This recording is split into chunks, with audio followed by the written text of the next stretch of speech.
Which struggling blue blood program with a first-time head coach has a better outlook over the next few years? Who you got? OU with Venables or Notre Dame with Freeman? Both have excellent recruiting classes lined up. Amazing how similar each team finds themselves after unexpected coaching vacancies. Thanks, Mitch in Kansas City. Notre Dame. Ooh. It's nothing to do with the coaching staff. It's nothing to do with any of that. It's just Notre Dame gets to continue being an independent. Oklahoma's joining the SEC. Oklahoma's life is about to get a lot more difficult than what they've been used to in the Big 12. And I say that as somebody who thinks the Big 12 is very good this year. But if you look historically, I don't think there's much of an argument of what the tougher conference to win in has been. So I think that Brent Venables and the Sooners moving into the SEC, I don't think you're just going to jump into the SEC and win 11, 12 games. Whereas I think Notre Dame could have a bad season this year and quickly rebound to 10 wins again next year. So I got to go with the Irish on this one. I think my answer was initially going to be agreeing with Tom, but the more I think about this, the more I think you can argue Oklahoma for a couple of reasons. Number one, we both would probably agree that one of the coordinators is going to have to go for each of these teams, yes. Most likely. Do we think Ted Roof's going to last at Oklahoma? Do we think Tommy Rees is going to last at Notre Dame?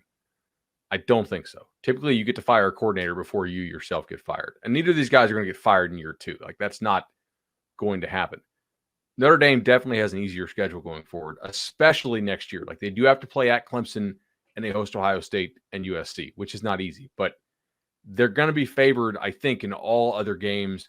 Louisville loses Malik Cunningham. NC State loses Devin Leary. And Pitt loses a bunch of those guys along the lines of scrimmage. So I think they have an easier schedule. But Oklahoma's schedule is not that tough either. Arkansas State, SMU, and Tulsa in the non-conference, and next year's one of the years they have Kansas as a road game, which Kansas, prove it to me that you're going to be a good team every single year. The difference to me, though, might be if you have to replace a coordinator, will you have more success doing it on the side of the ball you coach?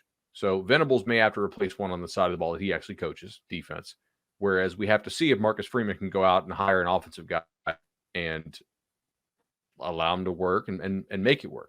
The other difference I might point out, and again, I'm just arguing this for the sake of argument because it's a show. I do think Notre Dame is probably the right answer here, is that Oklahoma has a commit named Jackson Arnold, who is a really good quarterback recruit. And Notre Dame does not have somebody on that level, in my opinion.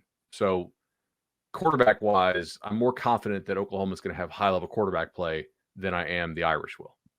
When the struggle started for both these teams, one of the things we mentioned on the show were let's see how these recruiting classes end up closing out, because you can have a high recruiting ranking as the listener asked in the question, but that class can, right before early signing period here in the closing weeks and closing stretch of the season, we could see some decommits. We could see some of these players open up their commitments. What is your level of confidence that both of these classes are going to be able to stay mostly intact heading into the early signing period? I think most will stay mostly intact. Notre Dame sits at 3 right now. Oklahoma sits at 4. I think it could be reasonable to see them potentially drop out of top 5. I don't think that either will drop out of the top 10. I think they've done a nice job selling the future, and I'm not really sure how many other top kids they will close on down the stretch, maybe one, but ultimately I think they will remain top 10.